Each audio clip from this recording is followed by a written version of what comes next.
Hi, I'm Megan, and we have our president of Twice as Nice Recruiting with us today, Patrick Cahill. Patrick, how are you? I'm doing great. Thanks for doing this, Megan. Of course, always. And we have the lovely Caralie Coleman, our VP of Search at Twice as Nice Recruiting. Caralie, how are you today? Doing awesome. Thank you.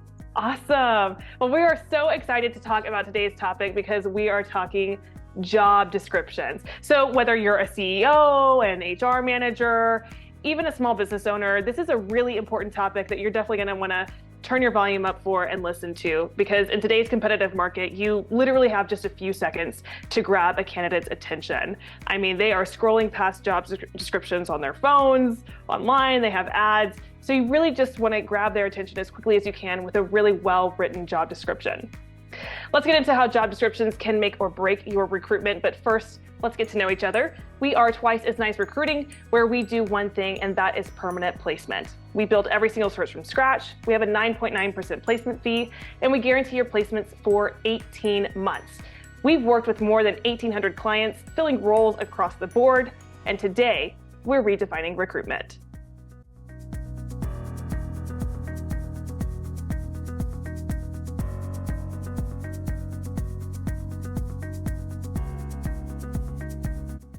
Okay, so job descriptions. I feel like it's always really good to start with kind of like the elementary level. Let's just start with the basics and define what a job description is. Caralie, I'll toss this over to you, but Patrick, obviously, feel free to hop in. So what is a job description? Let's just start out with that. Good question. I'd say at the very basic level, a job description is a written explanation that should tell a candidate the essential responsibilities and requirements for an open position within a company. I think a step further, job descriptions are the base that you can then build from after you hire someone to actually make sure the person you hired is doing the job you needed them to do. It's just the best way to have a clear expectation of how that job is going to drive results.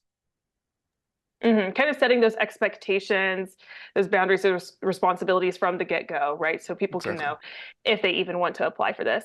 So how much do job descriptions matter? And do they really matter? I mean, if I'm applying for a marketing role, I probably have an idea of what marketing does. Does the job description really matter all that much then? It's super important because, you really want to know what the expectations are of you. Do your goals align with what you're going to be focused on at that particular company?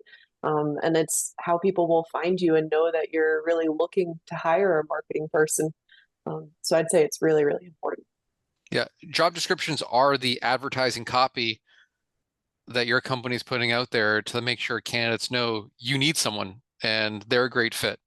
And so if you don't put the thought into the job description, you're not going to be found by candidates who are looking for jobs, which is how most jobs are filled. But you're also not going to get the right talent excited about the opportunity. And so it's your opportunity to shine, and candidates take them really seriously. And so do the job boards. And so do passive candidates too. If you're reaching out to passive candidates and saying, hey, I'm trying to hire for XYZ position, the first thing they're generally going to say is, hey, send me that job description, because they want to see what it entails. Yeah, and I mentioned that job descriptions are a good way to see how someone's performing against expectations after you hire them. But most companies have more than one person interviewing talent before they make a hire. And another thing a well thought through job description accomplishes is it focuses your interview team. And so everyone actually understands who is it they should be looking to hire. And it gives that central document to allow the team to focus and make sure they're qualifying individuals against the unified understanding of what they're trying to fill. And it's critical to have success on finding the right talent. So it seems like these job descriptions obviously attract active candidates. That would be people who are actively looking for a job, right? But also passive candidates. So say if a recruiter or the HR person reaches out, they can look at that job description to see if it's something that they're interested in. So Patrick, you mentioned that the job boards, this is huge for the job boards too. Could you kind of explain a little bit more about what you meant by that? Yeah, job boards have consolidated so much over the past decade, and you have some major players.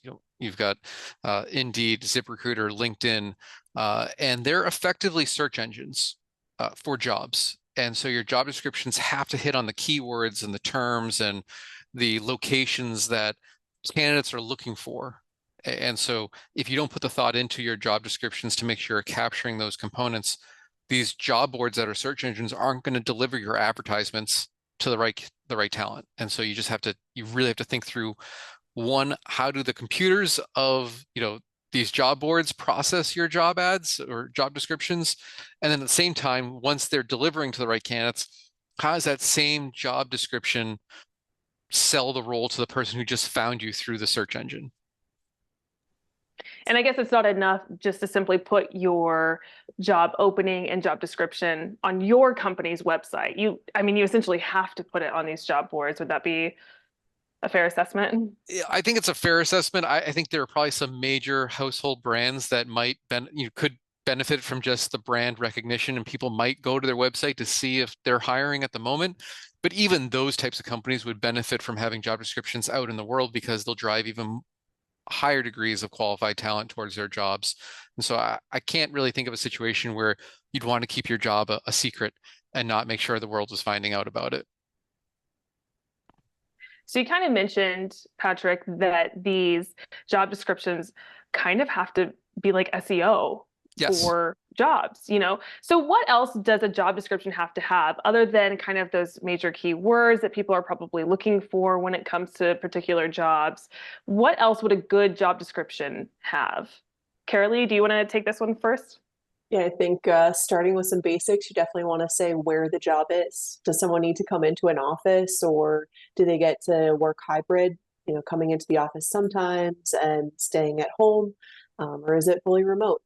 So location would be very important, because that's often one of the things the job boards are even asking you for, is what location do you want to search for jobs in? The next thing I'd say would be pay, because people are often driven by salary expectations, and they have bills they need to pay, so they want to know what they can expect in working for and with you. And then responsibilities, so just really laying out what it is that they'll be doing on a day-to-day basis, and what it is that they themselves are maybe responsible in terms of achieving, right? Being able to drive forward effectively. And then always the requirements, your wish list, in terms of what you're hoping candidates will have. You have to be careful with your wish list, because you can really lose people if you have too many expectations, or if it's just a little bit wild. Maybe you're looking for a unicorn. And then you also want to let people know who your company is, right? Why should someone want to work with you? What it is that your maybe mission is, or what your company culture is like, giving them some selling points that you stand out among the crowd of other jobs that might be just like yours. And maybe if there's a career growth potential, where they can go from there, right? It might be an entry-level job and there's a path that they can grow from, or maybe it's not management now, but you have a management plan down the line for them. So those would be some of the things that would be important right off the bat. And then, of course, you need the title to be findable. You want it to be something that people expect to be looking for. Not really, the title isn't where you want to be creative. If you're too creative, then people won't click on it, won't find it. And beyond that, also, I guess who you report to would also be really important, so that people know maybe what team they're working on and who will manage them, so that they can start stalking online and looking up team members. And that's a lot of different, that. it's a lot of different components, and they're all critical. I think the only thing I would add to that is you want to accomplish that as succinctly as possible. This is a commercial, not a documentary, and the candidates that are engaged and interested and sold based on what they see on and hitting all those points, they will do research. They'll go start looking into you further. They'll poke around. You don't want to overwhelm someone with so much information in that first job description that you're just getting people going, this is too much, and they move on. They can't actually see the clear aspects that you do need to outline. So I think everything Caralie shared is right on, just making sure that people understand that you're giving them the critical information without overloading them, and allowing those who are interested to go find out additional information. It seems like there's definitely a balance because you need all this information for someone to get the full scope and idea of what the job is, what the position is, if they can match those standards. But also brevity is important. You know, you can't sit there and be scrolling for 4 minutes. But I just know in terms of, how quickly you need to grab them, it's oftentimes they're looking at, is this job in a location that I can work in? Does it pay what I'm looking for? And then am I qualified? And then those are the items that they're quickly looking at potentially before they're diving into the meat of the job description. Um, and so you just need to make sure that you capture their attention and don't scare them away too quickly. But then, of course, once they dive in, it's also limited attention spans. You shared how we serve 1,800 clients across North America. We've done thousands of searches. And one thing that I often find interesting when I talk to HR leaders or company leaders is they almost feel like the job description and the job application process is to filter people out before it even starts. And I understand where that logic's coming from, but it's misguided. And so you want to create as frictionless of a process to get people within your funnel and then start trying to figure out how to filter them out. And so when you have too long of job descriptions or not enough information, you're prematurely applying that filter. And so you want a job description that harvests as much quality candidates as possible. You can go too far in the other extreme, especially with some of these job boards that are pay per click or pay per apply. And if you're not doing anything to try to signal who's quality, you could start spending way too much money to find a lot of people who are never going to be a fit. But just one thing that I think if someone's thinking, oh, well, I want to have all this information, I want to put all these bullets because I don't want someone to apply that isn't perfect. People will still apply who aren't perfect, but you actually are more likely to scare away the very candidates you want because they have other jobs that are going to be more clearly relevant to them because they're more clearly outlined. So you want to cast a wide net, but you want to catch the right type of fish at the same time, you know? Yes. Yeah. And I'd say you should be comfortable with capturing more fish than you need, not trying to use your job description as a way to get some to swim away, to really try to ride this analogy as far as possible. I think we should just keep going with the ocean theme. Okay, cool. We'll see how long we can take it. No, so Carolie, you mentioned kind of like the pay, the location, and the requirements. Like those are kind of the three main things that you really want to hit so people can see that almost immediately. Do you need to put those at the top of a job description or outline them really quickly? Or as long as they're in there, it's kind of okay? I'm wondering if kind of the level of which they're mentioned is important or not. Good question. I know in terms of how we typically outline things, the location comes before the pay, and then the requirements are all the way at the bottom of the job description, knowing that people can scroll. But we also try to limit to one page, so we're not going into things into too much depth. And the job boards will also rearrange how they order things, because when you're searching a job board for different roles, it will often show you the location and the pay before you even click on it. And sometimes they'll also bullet the requirements at the top as well. So they might repeat things a little bit and adjust things. But I would say just make sure you have it clearly outlined in your own job description that you've written. How important is it to put pay within the description? I think there are even some states, Colorado, for example, I think requires employers to put the pay within the job description. So it seems like one, that's a law, but two, is it important outside of maybe those states that require that? And how important is it? It's definitely getting more and more important with all of the pay transparency laws that are out there. And then the job boards themselves are actually making it a rule in order to post that just right across the board, no matter where you are in the US, they're saying you have to post your salary range. And if you don't post a range, we'll guesstimate one for you, which can be dangerous because their guesstimation might not be accurate.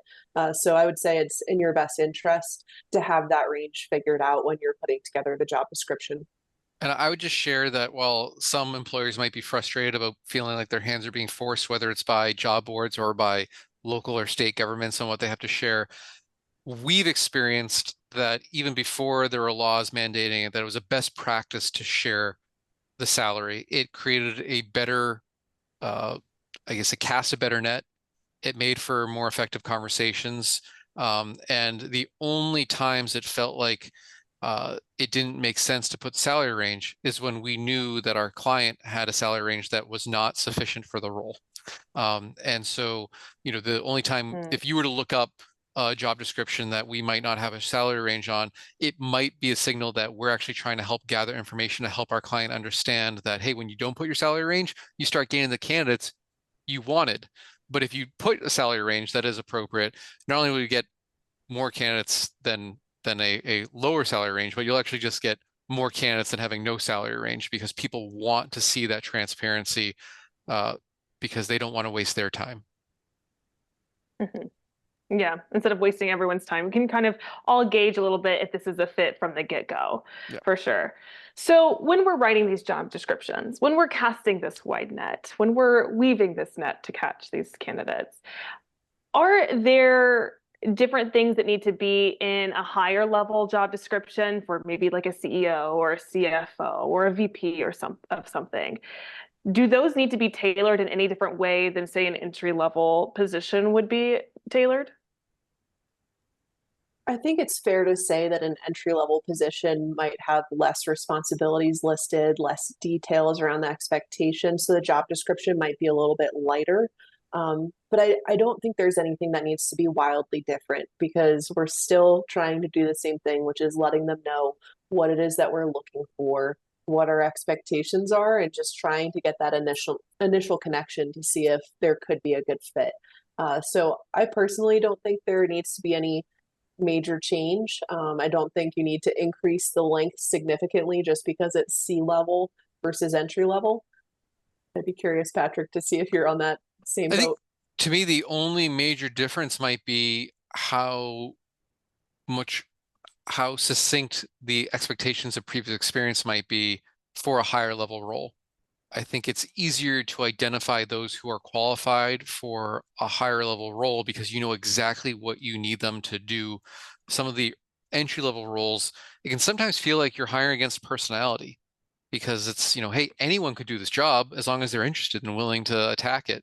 And so I think the higher level roles might have more clearly defined responsibilities, but we follow the same process in developing our job descriptions, whether it's for a CEO or for entry level sales. The recipe is always the same. You just might sprinkle on a little something extra for maybe those higher level roles. It's more metaphors for everyone today. I'm not normally the metaphor master, but I guess they're coming out today.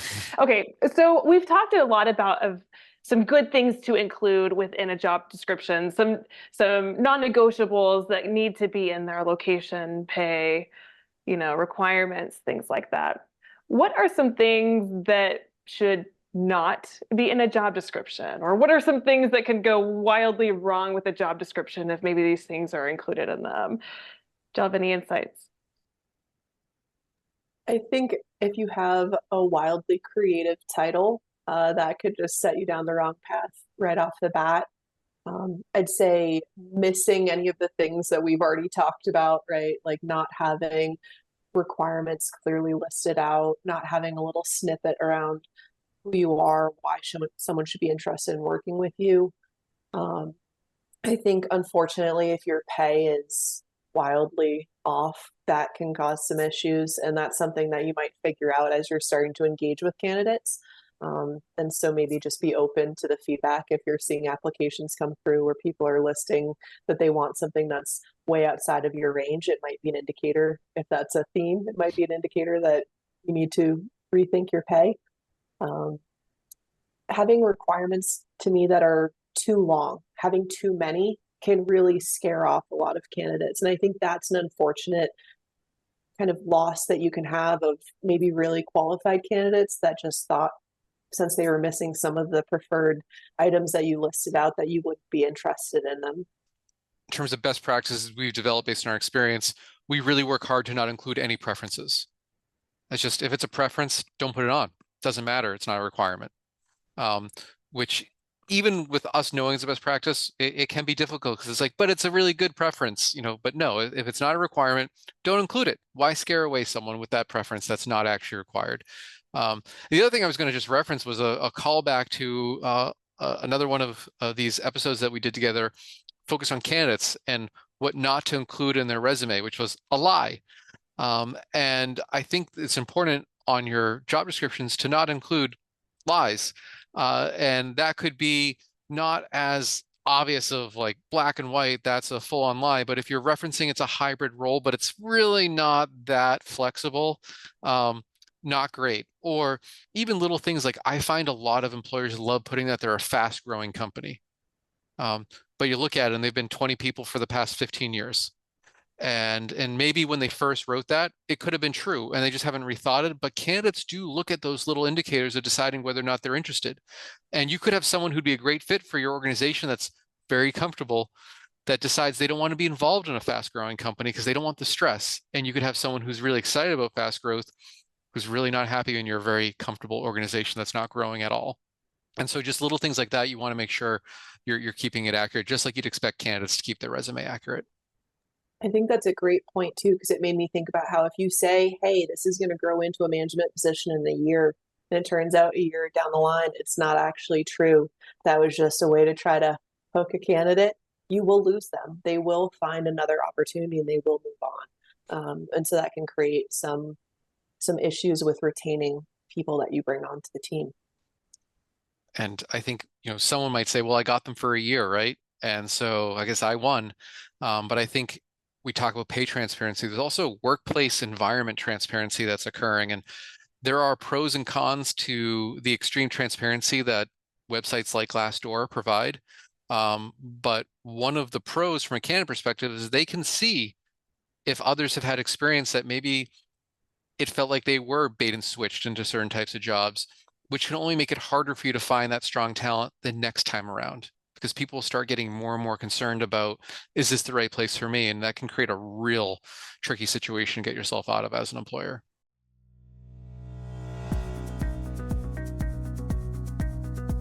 All right, so that was all really good advice. But I think for a lot of people, it can be really good to kind of see it in action. So Patrick is sharing his screen here, and we're gonna kind of go through a job description. We've removed the company's name and some identifying factors just because this is a pretty good job description in general. I think y'all both agreed, but maybe there were just some little tweaks that could be done to make it even better. So Patrick, take it on. Yeah, and so we did our best to kind of create, this is a real job description. It's live right now. We've done our best to hide the identity of the employer, though it's a great job description. So, I don't think there's anything here that we're going to be ripping apart. And the approach that I thought Carolie and I could take is if a client called us up and said, hey, we normally have you help with searches, but this one we don't need your help on. We just want your insight on a job description, any feedback. And so we're just providing feedback as if we were just collaborating with the client who is hiring on their own. And so, Carolie, I don't know if you have any initial kind of thoughts on this, and then I can try to add to that. Yeah, so I guess initial thoughts is, we can see 2 pages already. How much further does it go? it goes to page 5, and maybe if I had a slightly smaller font, let's call it 3 to 4. Okay. Yeah, that's definitely a long job description. So I would say while you're providing great details, there may be some value in shortening it a bit. And part of the reason for that is, we talked about attention span, but we also know a lot of people are looking at jobs on their phones. And so trying to make it easy for people to scroll through and digest the content that they're getting while on their phone. Maybe it's while they have a 5-minute break and they're just quickly trying to look at things. I think there could be some value there. And then I know this one, I was really excited initially about the salary range. I thought it seemed like a really solid salary range, the 85,000 to 117,000 per year. I thought that was pretty fair. And I know there's a part in the job description that has little asterisks on that salary range. And so I commend them for calling out how the salary range works, but I think one of the difficulties is they note that external candidates typically begin their journey at the starting point of the salary range. So that really means that we're looking at 85,000. And I think by doing that wide salary range and having that side note, you might end up with a lot of candidates who are expecting to be closer to that 117,000. And you could end up wasting your time and theirs. Yeah, and 100%. I think it creates potentially awkward conversations too, which is, well, if you have internal candidates that are worth 117, why are you talking to me? And so, is this range real? And is the need real? right? Like, do they have people who are internally qualified for this and they're just having to put it out there? Yeah, and I think on the constructive collaboration with this make-believe client, real job description, but they're not actually a client of ours, I felt like a lot of job description had these types of statements with disclaimers. And it felt like a lot of the copy might have been able to simplify it if they made the statement without requiring a disclaimer. And so salary range has the disclaimer. The requirements also had a disclaimer where, hey, we know that a lot of people don't apply when they see that they're not a fit for 100% of the requirements. So even if you don't meet every requirement, apply. But our take would be reduce the number of requirements down to what is actually, at the end of the day, you have requirements. You know that there's a minimum that you need someone to be able to do. Put those down. Don't have a paragraph describing how these are some of them not real, and you're just curious what people have.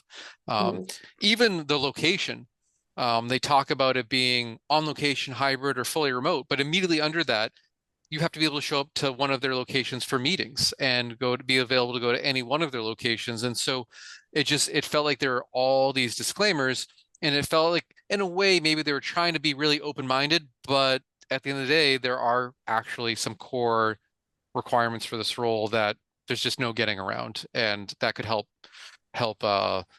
maybe streamline the job description and people being able to review if they're a fit.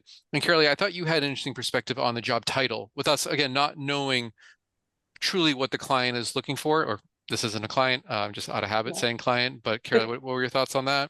Yeah, so one of the requirements that they were looking for in terms of experience mentioned something around driving forward some DEI goals. And so think it was, so yeah, that even talks about the DEI roadmap. And so it was where they were talking about expectations and years of experience and all of that. And so I was wondering, with the Director of Community Engagement and Inclusion title, are they really going for more of a DEI title, which is diversity, equity, and inclusion?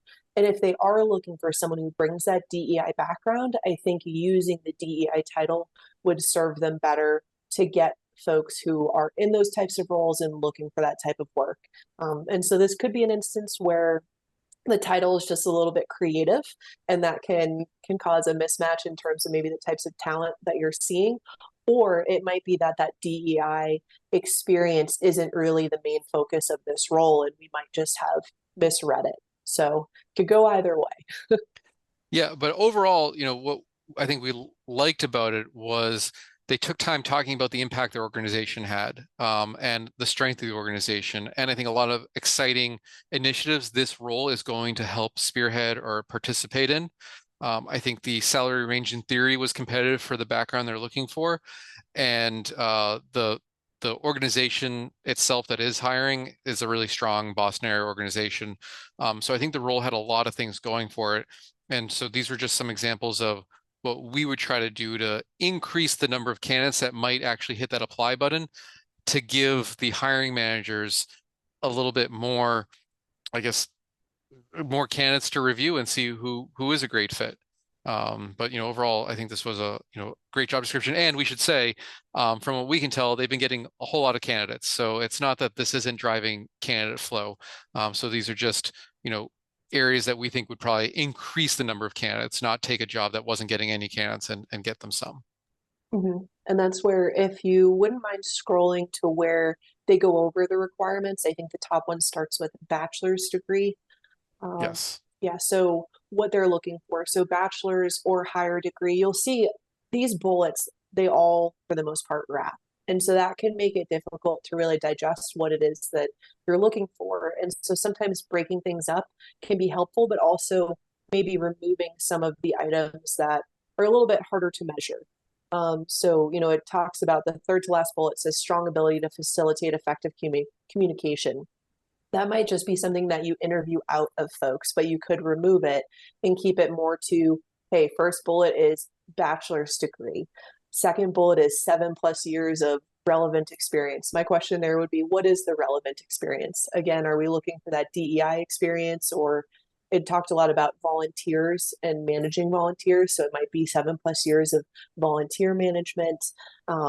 And so kind of simplifying these a little bit can make it easier to digest as a candidate it might lead you to some more qualified applications.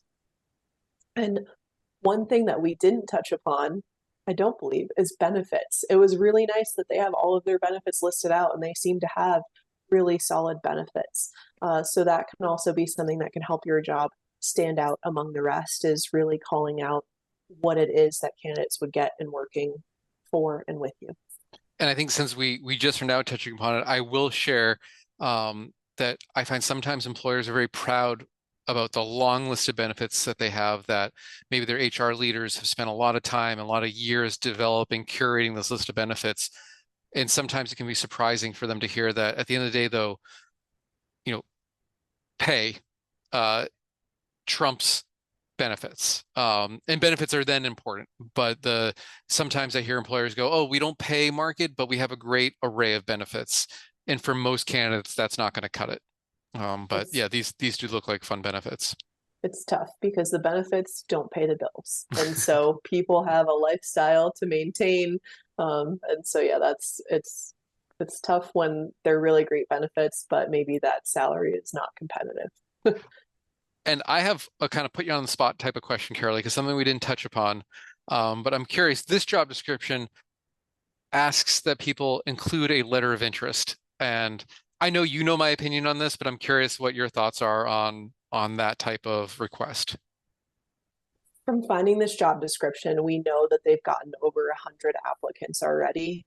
My question would be, are they really taking the time to read those 100+ letters of interest? And if not, I would take it off the table, because it's asking a lot of the candidates to put time into drafting a letter, writing it out specifically for your company, if it's just something that isn't really part of the hiring process. I would even say that I think one of the tools that we use to see how many people applied, we know that the way to apply might not even allow you to include a letter of interest.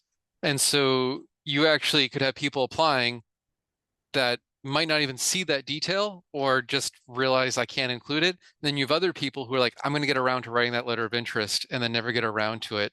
And you lose a potential qualified candidate. So I guess you can probably tell my opinion is, I don't think they're a great use of anyone's time when it comes down to how does this person compare to what I need them to be able to do. And that level of interest is, how do they participate in the interview process as we proceed? Mm-hmm.